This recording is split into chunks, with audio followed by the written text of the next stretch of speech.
Love, காதல் அது ரொம்ப இப்போ சகஜமாயிருச்சு.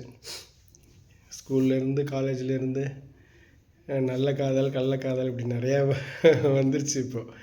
பட் காதலர்கள் பொய் சொல்லலாமா அப்படிங்கிறது தான் இப்போ என்னோடய பாயிண்ட்டு.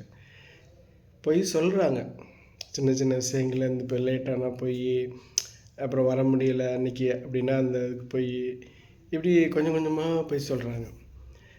இது பொய் நல்லாயிருக்கும் ஆரம்பத்தில். அதாவது மற்ற லவ்வர்ஸ் இந்த பார்ட்னர்ஸ் கொஞ்சம் என்ஜாய் கூட பண்ண சொல்லுவாங்க, பண்ண செய்வாங்க இந்த மாதிரி லவ்வர்ஸ்லாம். பட் என்னென்னா நாளடைவில் ஒரு சின்ன சின்ன இஷ்யூஸ் வர்றப்போ, சின்ன சின்ன ஒரு ஃப்ரிக்ஷன் வர்றப்போ என்ன ஆகும் அப்படின்னா இந்த பொய்யெல்லாம் அப்படியே கொஞ்சம் பெருசாக பிரச்சனையாக வர ஆரம்பிக்கும். அது அப்படியே ஒரு டவுட்டை, அதாவது சந்தேகத்தை உண்டு பண்ணும். அந்த சந்தேகம் அப்படியே என்ன பண்ணுவோம்னு கேட்டிங்கன்னா நாளடைவில் கொண்டு போய் பிரேக்கப்பில் விட்டுரும். அந்த பொய் உண்மையிலே காதல்களுக்குடையே உள்ள ஒரு ட்ரஸ்ட்டு அதை கம்ப்ளீட்டாக பிரேக் பண்ணி விட்டுரும்.